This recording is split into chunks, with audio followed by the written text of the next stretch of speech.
हरिओम। सादर जय जिनेन्द्र, जय पंच परमेष्टि भगवान। बंधुओं, अपने विश्व मानव परिवार को कल्कि ज्ञान सागर के अनुसार आध्यात्मिक ज्ञान की बातें बताने से पहले मैं कल्कि साधक कैलाश मोहन, हमारी सुंदर सृष्टि के रचयिता, सृष्टि के सभी जीव जीवात्माओं के जन्मदाता पालनहार, हमारे विश्व मानव परिवार के परम माता पिता परमात्मा, देवलोक में विराजमान देविक महाशक्ति सगुण पर ब्रह्म को सत सत नमन करता हूं। इसी के साथ हमारे विशाल ब्रह्मांड के रचयिता, संपूर्ण ब्रह्मांड के स्वामी,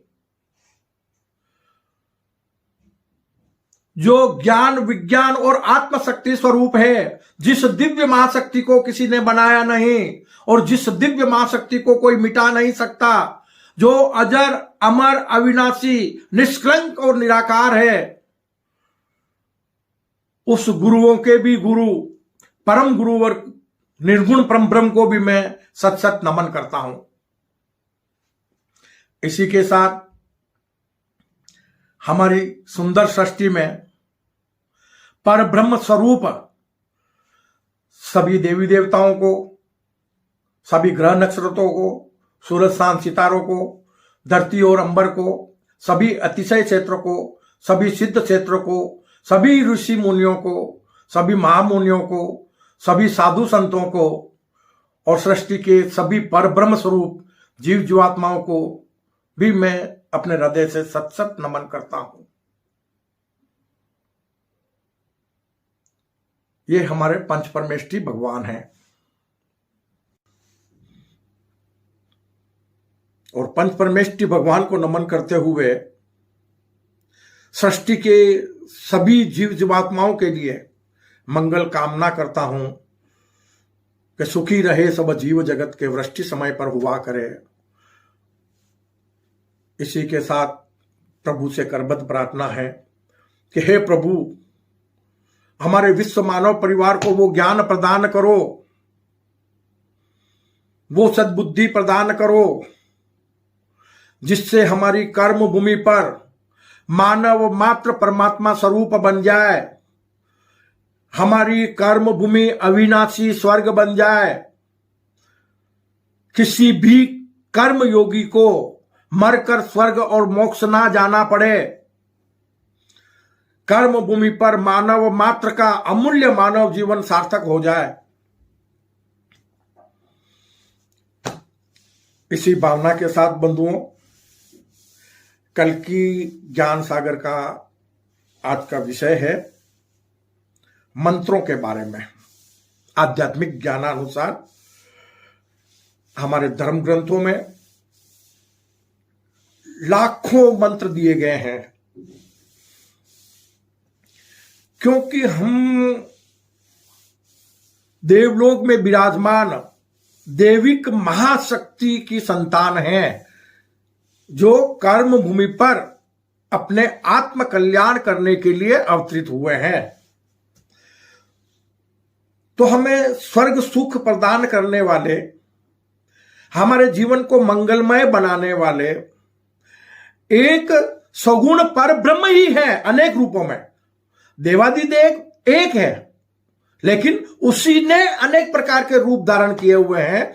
सृष्टि में वही श्याम अनेक प्रकार के जीव जीवात्माओं के रूप में अवतरित हुए हैं और वही सृष्टि में श्याम कर्म भूमि पर कर्म योगी के रूप में, मानव के रूप में अवतरित होकर कर्म कर रहे हैं। लेकिन ये मायावी सृष्टि है। कर्म भूमि पर अवतरित होकर मनुष्य रूपी जीवात्मा अपने सत्य स्वरूप को भूल जाता है कि मेरा जन्म इस कर्म भूमि पर क्यों हुआ है, और वो दुख सुख के सागर में गोते खाता रहता है। और जब वो दुख सुख के सागर में गोते खाता है और बहुत त्रासदियों में होता है, तो वो अपने परम माता पिता परमात्मा से और देवलोक में विराजमान अनेक प्रकार के देवी देवताओं से मंत्रों के माध्यम से अपने मंगलमय जीवन की कामना करता है, अपने दुखों के नाश के लिए कामना करता है, इस मायावी संसार से मुक्ति पाने के लिए कामना करता है।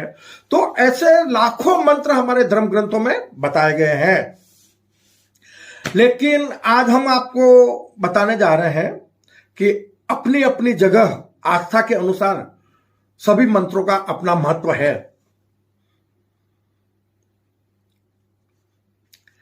लेकिन नमोकार महामंत्र जैन संप्रदाय में हमारे माना जाता है, उसे नमोकार महामंत्र भी कहते हैं, नमस्कार मंत्र भी कहते हैं। अलग अलग हिसाब से जैन संप्रदाय के जो लोग हैं वो अपने हिसाब से इस महामंत्र को मानते हैं, इसका जाप करते हैं। यह महामंत्र मानव को भरपूर सुख, शांति, वैभव, समृद्धि प्रदान कराने वाला है, मानव को महामानव बनाने वाला है, मानव को संसारी मोह माया से मुक्ति दिलाने वाला है, मानव का आत्म कल्याण करने वाला है। इस महामंत्र की बड़ी विशेषताएं हैं, इसलिए इसे महामंत्र कहा गया है कि सभी मंत्रों में भी यह महामंत्र है। इसे मंत्रों का राजा भी माना जाता है, नमोकार महामंत्र को।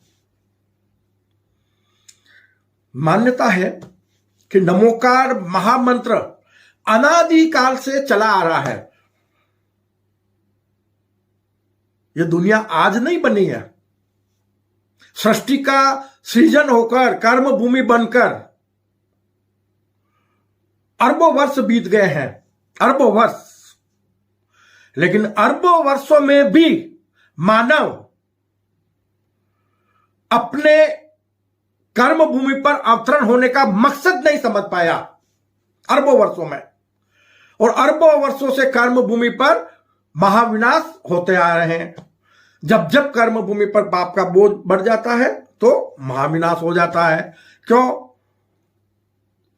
कि मानव अज्ञानतावश इस भौतिक शरीर का बनकर और स्वयं को, अपने आप को भौतिक शरीर मान लेता है, जबकि यह भौतिक शरीर प्रकृति के पंच तत्वों से बना हुआ है। यह मानव का अपना सत्य स्वरूप नहीं है, यह नश्वर है, यह परिवर्तनशील है। यह एक मनुष्य रूपी जीवात्मा के लिए जो देवलोक से कर्म भूमि पर अवतरित होता है, सगुण पर ब्रह्म स्वरूप मनुष्य रूपी जीवात्मा साक्षात सगुण पर ब्रह्म का रूप है, जिसे हम कह सकते हैं कि निर्गुण ईश्वर का सगुण स्वरूप है मानव कर्म भूमि पर। बस कर्म करने का ज्ञान ग्रहण कर ले तो वो परमात्मा स्वरूप बन सकता है। इस कर्म भूमि पर भरपूर सुख, शांति, वैभव, समृद्धि को प्राप्त कर सकता है, अपने अमूल्य मानव जीवन को सार्थक बना सकता है। बस कर्म करने का ज्ञान वो ज्यादा महत्वपूर्ण है कि हम अद्भुत रहस्यमय सृष्टि सृजन को समझें। हमें अद्भुत रहस्यमय सृष्टि सृजन का रहस्यमय ज्ञान जो है उसे जानने की जरूरत है। मैं कौन हूं, मैं कहां से आया हूं, मुझे क्यों बनाया गया है, चिंतन करो इन बातों पर। मेरे जीवन का मकसद क्या है। कर्म भूमि पर कुछ लोग दुखी हैं, कुछ लोग सुखी हैं, सबका जीवन अलग अलग क्यों है। कुछ लोग शारीरिक रूप से परेशान क्यों हैं, कुछ लोग बीमारियों से परेशान क्यों हैं। चिंतन करो इस बात पर। सबका जीवन समान नहीं है। क्यों? कि कर्मों के अनुसार मानव जीवन को प्राप्त करता है। मानव स्वयं ही स्वयं का भाग्य विधाता है। मानव जैसे कर्म करता है कर्म भूमि पर वैसा जीवन पाता है।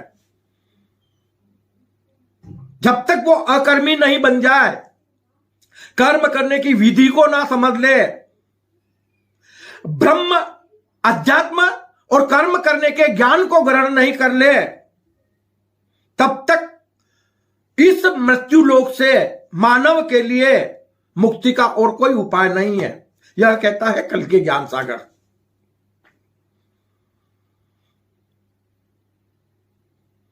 तो हम क्या है कि मंत्रों के माध्यम से आत्मशुद्धि करते हैं, मंत्रों के माध्यम से आत्मशुद्धि करते हैं, परमात्मा की क्षमा याचना करते हैं, परमात्मा को नमन करते हैं, परमात्मा से हम दुआ करते हैं कि हमें सद्मार्ग बताओ, सद्बुद्धि प्रदान करो। तो ये सब कार्य देवी देवताओं की शरण में हम मंत्रों को अर्पित करके करते हैं। तो उन्हीं मंत्रों में एक ऐसा मंत्र है नमोकार मंत्र, महामंत्र, जिसका कुछ ही समय पहले अभी विश्व स्तर पर एक साथ नमोकार महामंत्र के जाप हुए थे और बहुत अच्छा कार्य हुआ, क्योंकि ये युग परिवर्तन की संधि वेला है और जो सत्य मार्ग है मानव जगत के लिए, परमात्मा वो उसे किसी न किसी तरफ से मानव जगत के लोगों को बताता रहता है। तो इसीलिए एक समय था, कुछ समय पहले अमेरिका में व्हाइट हाउस के अंदर नमोकार महामंत्र का जाप करवाया गया था विश्व शांति के लिए। उसके बाद अभी कुछ समय पहले विश्व स्तर पर संपूर्ण मानव जगत के लोगों ने नमोकार महामंत्र का एक साथ जाप किया। किसके लिए? कि विश्व में शांति कायम हो, सुखी रहे सब जीव जगत के, वृष्टि समय पर हुआ करे। अब हम ये समझें कि भाई नमोकार महामंत्र का इतना बड़ा क्या महत्व है, इसे महामंत्र कहा क्यों गया है? तो इसी तरह से एक मंत्र और भी है उसके पहले भी, उसे कहते हैं गायत्री मंत्र। ओम भूर्भुवस्सुः तत्सवितु वरेण्यं भर्गो देवस्य धीमहि धियो यो न प्रचोदयात्। यह भी महामंत्र है अपने आप में। यह एक ऐसा मंत्र है जिसमें देवी देवताओं का या ईश्वर के किसी स्वरूप का नाम नहीं लिया गया है। नाम उसे गायत्री मंत्र बोला है, लेकिन मंत्र में किसी का नाम नहीं है। उसमें बोला कि हे प्रभु, गायत्री मंत्र का मतलब है कि हे प्रभु, हमारे संपूर्ण विश्व मानव परिवार को वो ज्ञान प्रदान करो, वो सद्बुद्धि प्रदान करो, जिससे कर्म भूमि पर मानव मात्र का अमूल्य मानव जीवन सार्थक हो जाए। तो इसलिए कल की ज्ञान सागर कहता है कि प्रातः काल उठने के बाद जब आप परमात्मा को याद करते हैं, कुछ समय के लिए परमात्मा का स्मरण करते हैं, तो आपको मानव मात्र को कर्म भूमि पर इस मंत्र का प्रातःकालीन जाप करना चाहिए। तो आपको बिना मांगे इस कर्म भूमि पर भरपूर सुख, शांति, वैभव, समृद्धि की प्राप्ति हो जाएगी। क्यों? कि आप सबका परोपकार चाहते हैं, सबका आप हित चाहते हैं, सबकी प्यार, सबके सेवा के मार्ग पे आप चल रहे हैं, तो आपका जीवन धन्य हो जाएगा। तो नमोकार महामंत्र अपने आप में महान क्यों है, मैं इसके बारे में आपको संक्षिप्त में बताने का प्रयास करूंगा, क्योंकि इसमें मेरी अपनी तरफ से मैं आपको कुछ नहीं बताऊंगा। आज नेट पर इसका इतिहास मौजूद है, नेट पर इसके बारे में पूरी नमोकार महामंत्र के बारे में जानकारियां मौजूद है, क्योंकि आजकल परमात्मा ने अपना कार्य करने से पहले संपूर्ण मानव जगत के लोगों को एक ऐसा साधन उपलब्ध करा दिया कि मानव स्वयं किसी भी बात की जानकारी गूगल के माध्यम से, अपने मोबाइल के माध्यम से प्राप्त कर सकता है। मानव स्वयं अध्ययन कर सकता है हर बात का। उसके मन में जो भी भाव है, किसी भी बात को समझना है, सृष्टि को समझना है, परमात्मा को समझना है, तो वो सब कुछ आज की तारीख में हमें नेट के माध्यम से समझ में आ सकता है। तो मैं नमोकार महामंत्र के बारे में आपको बताऊंगा कि सबसे पहले हम आगे बढ़े, उससे पहले यह है कि भाई ये नमोकार महामंत्र की उत्पत्ति हुई कहां से, इसका लेखन किसने किया, इसका रचिता कौन है। तो जैन संप्रदाय के अनुसार और हमारे ऐतिहासिक ग्रंथों के अनुसार नमोकार महामंत्र का रचनाकार के रूप में कोई साक्ष्य नहीं है। मान्यता है कि यह प्राकृतिक मंत्र अनादिकाल से चला आ रहा है, कभी लुप्त हुआ ही नहीं है, अनादिकाल से। जिस तरह से हमारा सनातन धर्म है, जिसका कोई संस्थापक नहीं है, जिसके स्थापना की कोई तारीख नहीं है, वेदों पर आधारित धर्म है और युगों युगों से यही सनातन धर्म हमारा विश्व धर्म रहा है। सनातन धर्म और जैन धर्म एक ही सिक्के के दो पहलू हैं, अलग नहीं है। धर्म एक है संप्रदाय अनेक बन गए हैं, कुछ कुछ मान्यताओं को लेकर नए नए संप्रदाय स्थापित हो गए हैं। तो हमें हर संप्रदाय के अंदर कोई अगर मान्यता है तो अनेकांत, भगवान महावीर ने कहा एक अनेकांत, आप अपनी आमनाओं को, भावनाओं को मानो, लेकिन जो दूसरों की मान्यता है उसका खंडन मत करो, उसको भी समझने की कोशिश करो। हो सकता है कि उसमें भी सत्यता हो, बस उसको सत्यता को समझने का उसका तरीका अलग हो सकता है। बात एक ही है। गायन वो भी सामने वाला जो बोलेगा, कोई अणमोकार महामंत्र, नमोकार महामंत्र, नमस्कार महामंत्र, बाबा तात्पर्य तो एक ही है, नाम अलग हो गया। क्यों? लोगों ने बांट दिया। बांटने की आदत तो संपूर्ण मानव जगत की शुरू से पड़ी हुई है। किस हिसाब से? जाति संप्रदाय और धर्म संप्रदाय के हिसाब से कि भाई हम ऐसे मानेंगे, हम ये मानेंगे, तो वो अनेक नाम दे दिए गए हैं। मतलब यूं तो हमें नेट के माध्यम से, इतिहासकारों के माध्यम से पता लगता है कि ईसा पूर्व 127 मतलब क्या है कि वर्तमान जो मानव प्रजाति है ना, हम आपको बता रहे थे, तो यहां एक बार फिर बता देता हूं कि हमारी धरती को बनकर अरबों वर्ष हो गए कर्मभूमि को, और वर्तमान जो मानव प्रजाति आप देख रहे हो कर्मभूमि पर जो विचरण कर रही है, वो लगभग कुछ लाखों साल पहले अस्तित्व में आई है। उसके पहले तो महाविनाश हुआ है और सब कुछ साफ हो गया है। ठीक है, हमारी ये जो मानव सभ्यता है, तो हमारे पास कैलेंडर कितना है? 2025 का। उसके पहले की तो हमारे पास तारीखें भी नहीं है, हम बोलेंगे ईसा पूर्व, लेकिन कुछ साक्ष्य हमें प्राप्त होते हैं। तो हमारा कैलेंडर 2025 साल बोल रहा है, और हम देख रहे हैं कि फिर से महाविनाश की संभावनाएं बन गई है। फिर से मानव जगत के लोग सबके सब मिट्टी में मिल सकते हैं, मानव जाति का नामो निशान खत्म हो सकता है। क्यों? कि हमने ईश्वर और धर्म को समझा ही नहीं। ब्रह्म, आध्यात्म और कर्म। ब्रह्म का मतलब है ईश्वर, उसके सत्य स्वरूप को हमने नहीं जाना। अध्यात्म का मतलब है आत्मज्ञान। आत्मा हमारी मतलब सत्य स्वरूप आत्मा है ना, हमने अपने सत्य स्वरूप को नहीं जाना, उसको बोलते हैं अध्यात्म। अगर आप अध्यात्म आपका मजबूत हो जाए तो आप अपने सत्य स्वरूप को जान लोगे, विराट आत्म स्वरूप बन जाओगे। मतलब और आत्म स्वरूप बन जाओगे तो क्या होगा? ये नश्वर देह भाव स्वतः ही समाप्त हो जाएगा। देह भाव को त्याग कर आप विदेही भाव में विराट आत्म स्वरूप बन जाएंगे, निष्काम कर्मयोगी बन जाएंगे। और जब निष्काम कर्मयोगी बन गए कर्म भूमि पर, तो आप अकर्मी हो गए ना, कर्मों के बंधन से छूट गए ना।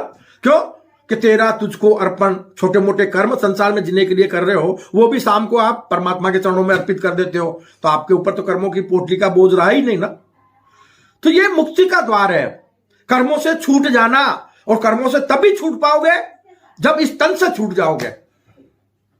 क्योंकि आज हम बता रहे हैं आपको कि कर्म भूमि पर 99% लोग हमारे ये नश्वर शरीर के लिए कर्म करते रहते हैं।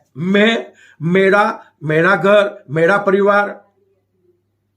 कभी बाबा मेरे की जगह पर अपना घर, अपना परिवार बन जाओ ना, कि हमारा विश्व मानव परिवार, हम सब एक हैं, सबका स्वामी एक। ये तो आध्यात्मिकता कहती है ना। आध्यात्मिकता का मतलब भी यही है कि आप एक दृष्टि में सबको अपना समझ लो। उसको बोलते हैं सतयुग।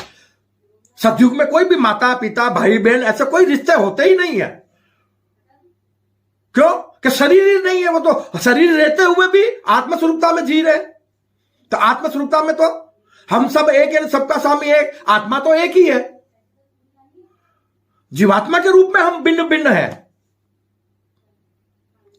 बंटवारा जो हुआ है वो जीवात्माओं के रूप में हुआ है। हमारे प्रभु कहते हैं ना, हम अपन ईश्वर से प्रार्थना करते हैं, आप ईश्वर को जानो ना, उसके सत्य स्वरूप को। तो परमात्मा, हम बताए ना आपको कि भाई कर्म भूमि पर मानव निर्गुण ईश्वर का सगुण स्वरूप है।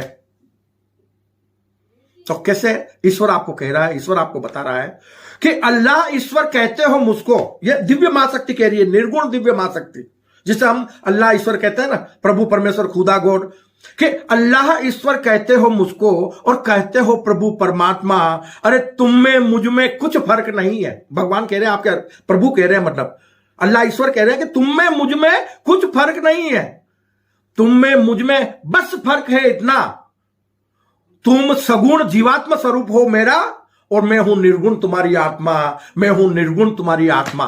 तो बाबा जीवात्मा स्वरूप में अर्जुन के रूप में आप प्रकट हुए हो कर्म भूमि पर, अपनी आत्मा को जान लो ना और निर्गुण परम ब्रह्म स्वरूप बन जाओ इस कर्म भूमि पे। तो अगर हमारे संपूर्ण विश्व मानव परिवार के लोग आध्यात्मिकता को समझ लें और सबके सब देह भाव को त्याग कर विदेही भाव में विराट आत्म स्वरूप बनकर निष्काम कर्म योगी बन जाए, तो हमारी कर्म भूमि सतलोक बन जाएगी। इसी कर्म भूमि पर मानव मात्र को स्वर्ग सुख मिल जाएगा और मोक्ष का शाश्वत सुख भी इसी कर्म भूमि पर प्राप्त हो जाएगा। यह कल की ज्ञान सागर कहता है। मैं आपको सब चीजें अंतर प्रेरणा से बता रहा हूं। मैं एक साधारण इंसान हूं, ना कोई व्याख्याता हूं, ना कहीं धर्मगुरु हूं, ना मैंने किसी गुरुओं से ज्ञान ग्रहण किया है और ना ही धर्म ग्रंथों से ज्ञान ग्रहण किया है। मैंने ज्ञान ग्रहण किया है अपने ही जीवन से, दुख सुख के सागर में गोते खाते हुए परमात्मा की शरण ली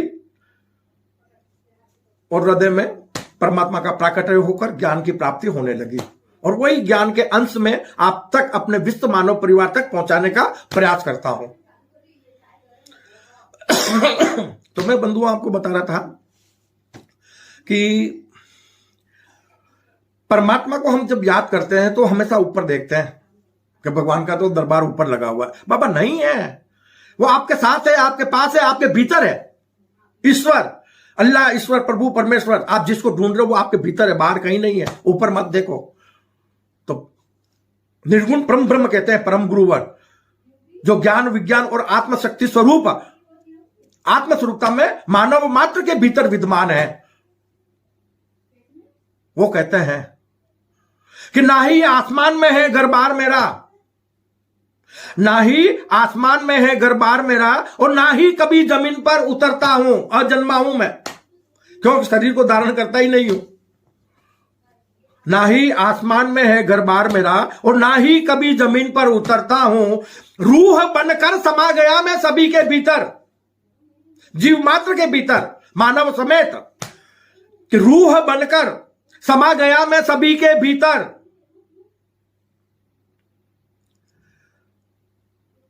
अपने भीतर तुम तलाश करो, मैं आपको अपने आपके भीतर मिलूंगा।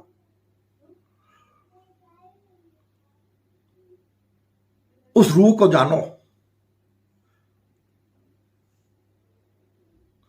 कि रूह बनकर समा गया मैं तुम्हारे भीतर, यह तुम्हारा तन ही है निवास मेरा, यह तुम्हारा तन ही है निवास मेरा, यह तुम्हारा तन ही है निवास मेरा।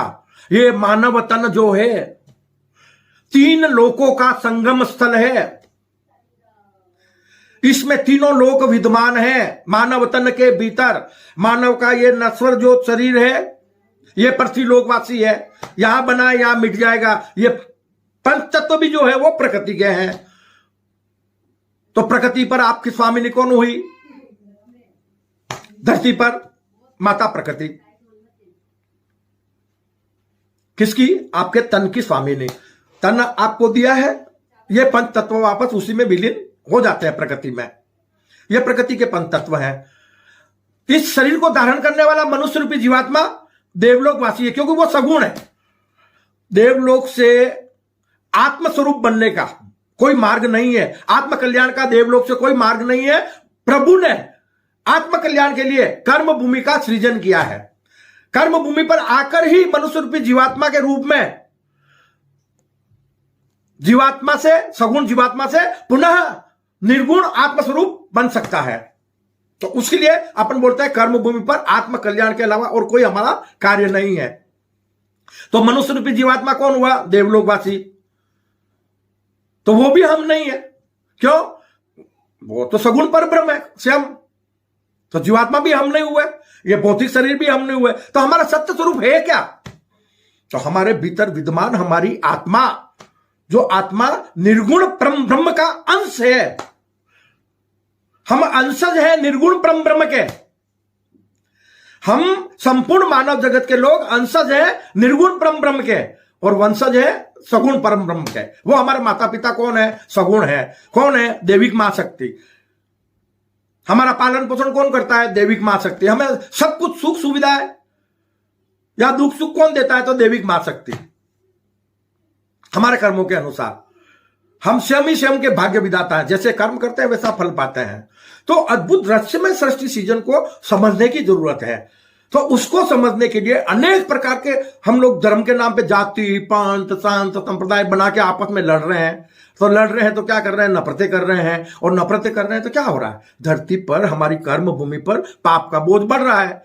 और पाप का बोझ जब अत्यधिक बढ़ जाएगा और परमात्मा के बस से भी निकल जाएगा तो अंत महाविनाश के रूप में होगा। सबका सब मुट्ठी में मिल जाएगा।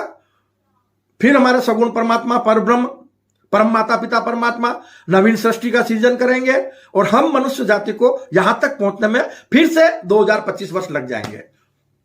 समझो इस बात को। बार बार मैं आपको याद दिला रहा हूं।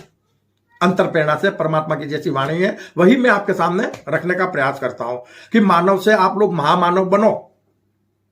तो धार्मिक भेदभावों को मिटाने के लिए, धर्म के नाम पर बने जाति, पंथ, संत, संप्रदायवाद को मिटाने के लिए एक नमोकार महामंत्र है ना, वो बहुत बड़ा माध्यम है। नमोकार महामंत्र ही वो मंत्र है जो संपूर्ण मानव जगत के लोगों के लिए परम हितैषी है, सभी मानव जगत के लोगों का कल्याण करने वाला है।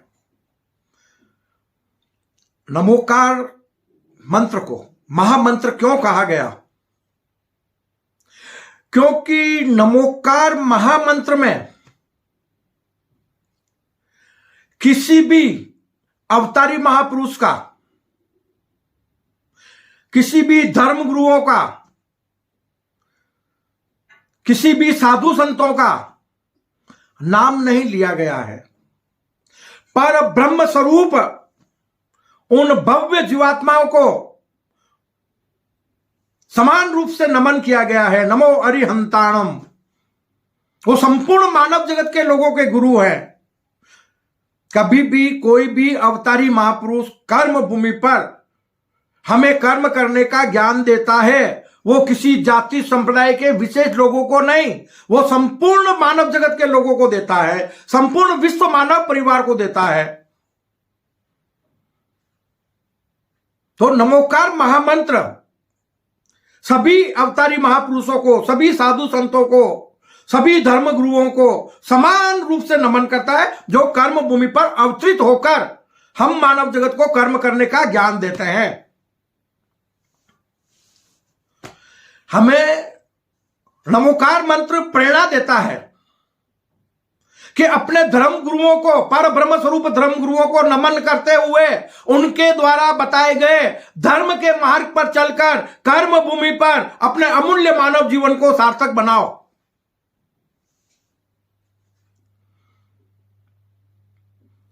नमो अरिहंताणम, नमो सिद्धाणम, नमो आर्याणम, नमो उवज्जायाणम, नमो लोहे सव्य साहूणम, एसो पंच नमस्कारो सव्य पाप पणासनो मंगल्याणम च सव्येसी पडवम हवहि मंगलम, पडवम हवहि मंगलम, पडवम हवहि मंगलम।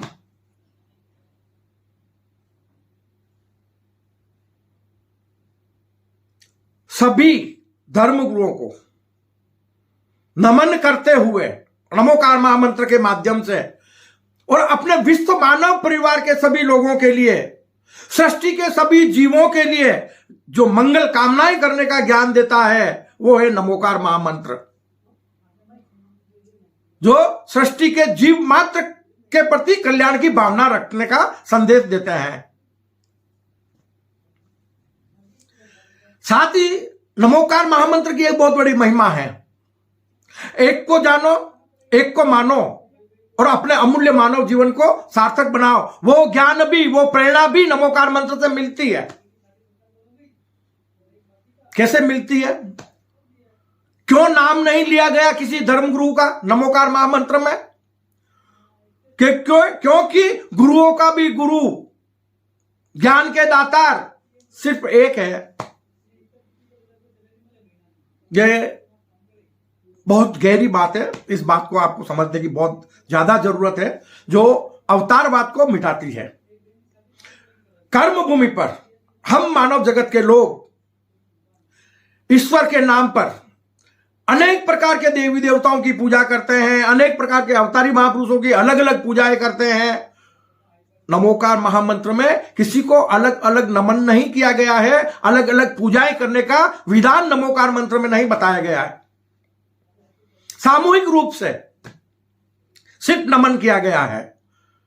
उदाहरण के लिए ज्ञान का दातार यानी ज्ञान देने वाला संपूर्ण ब्रह्मांड में एक ही दिव्य महाशक्ति है जो ज्ञान विज्ञान और आत्मशक्ति स्वरूप है। वही एक दिव्य महाशक्ति कर्म भूमि पर कर्म योगी के हृदय में ज्ञान स्वरूप प्रकट होकर संपूर्ण मानव जगत को कर्म करने का ज्ञान देते हैं।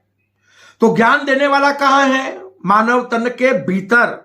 उसे हम नहीं देख सकते, वो निराकार है, तो निराकार रहकर ही अपना कार्य करते हैं। ये नश्वर तन कर्म भूमि पर कभी भी न ईश्वर बन सकता है, न अवतार बन सकता है। ये प्रकृति के पंच तत्वों से बना हुआ है, जो मनुष्य रूपी जीवात्मा के लिए एक रथ के समान है। मनुष्य रूपी जीवात्मा इस प्रकृति के पंच तत्वों से बने भौतिक शरीर पर सवार होकर इस कर्म भूमि पर कर्म करता है।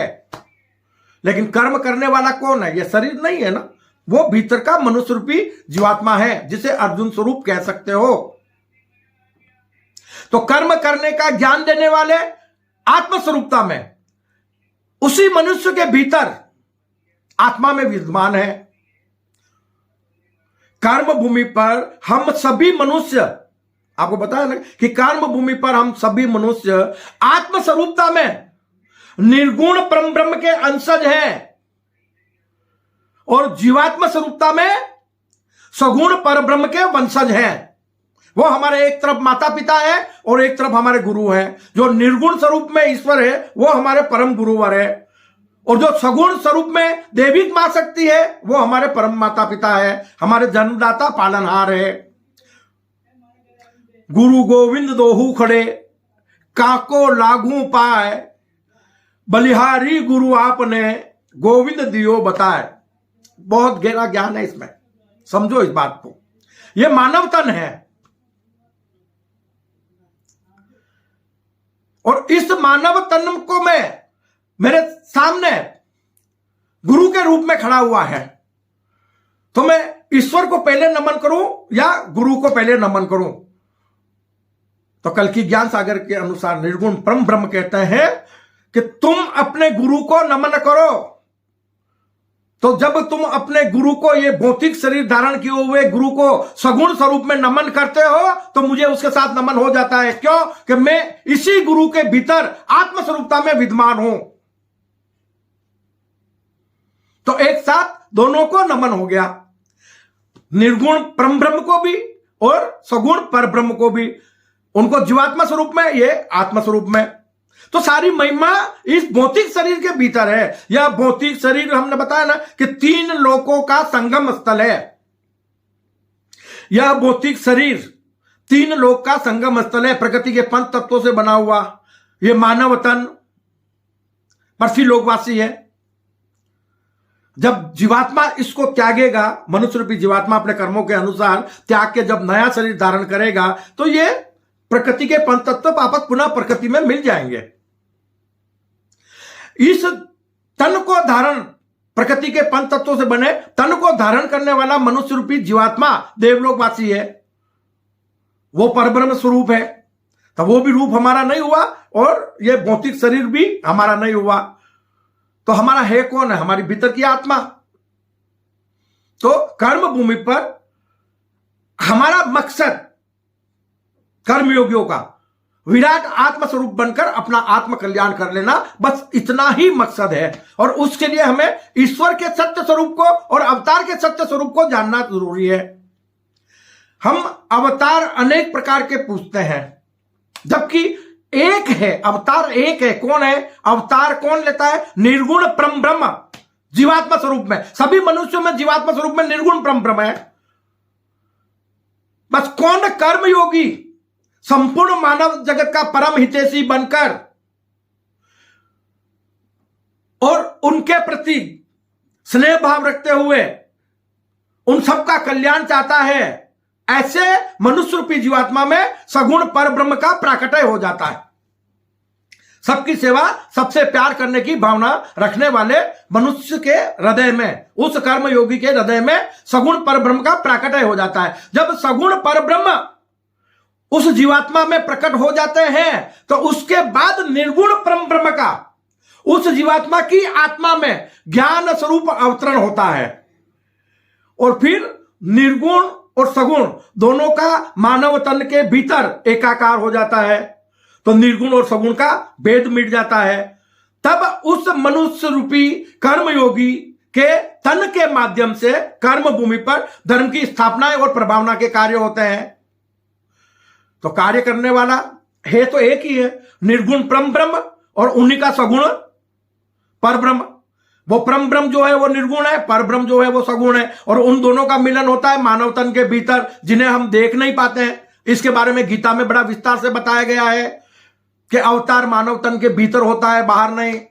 कोई ज्ञानी या अवधि ज्ञानी लोग ही उस अवतार को जान सकते हैं, तो हम बाहरी स्वरूप को क्यों पूज रहे हैं। तो नमोकार महामंत्र उसी लिए किसी तन को या नश्वर तन के नाम को लेकर नमन नहीं करता है।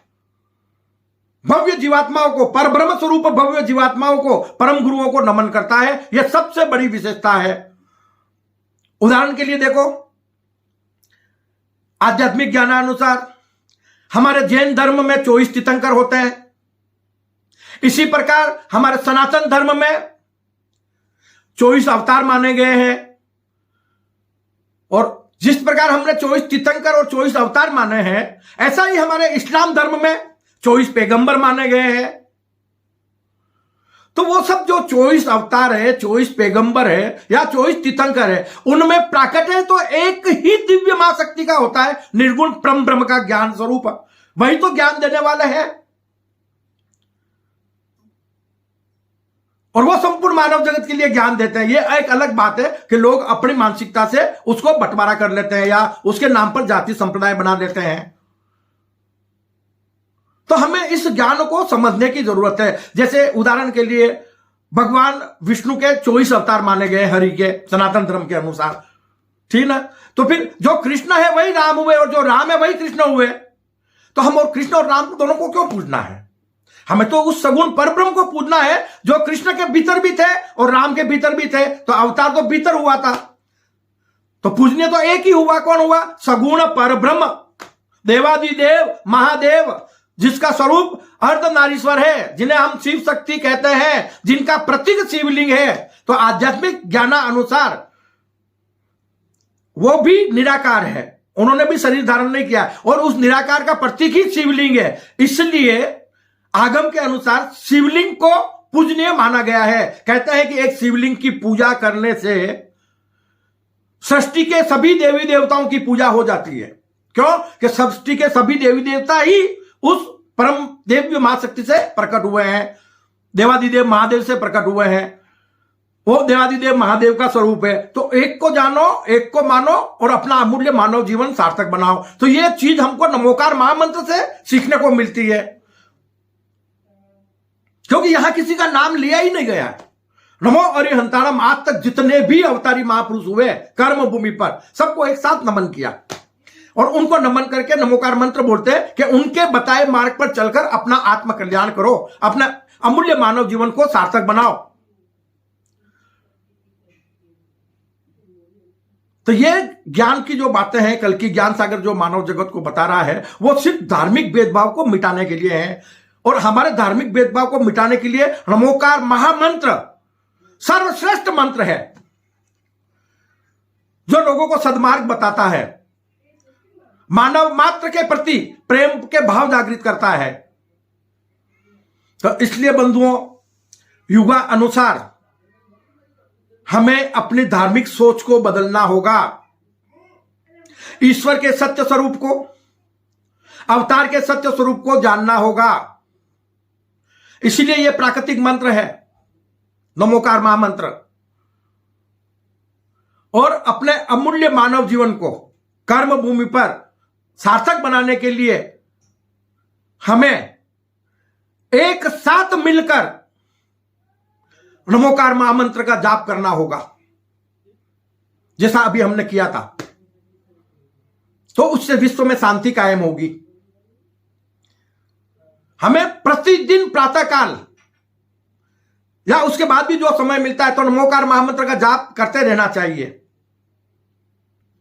और नमोकार महामंत्र का जाप करने से हमारे मन में पाप कर्म का उदय नहीं होगा, हमारी आत्मा पवित्र रहेगी, जीवात्मा पवित्र रहेगा, हम सद्मार्ग पर चलेंगे, हमें सद्बुद्धि प्राप्त होगी नमोकार महामंत्र का जाप करने से।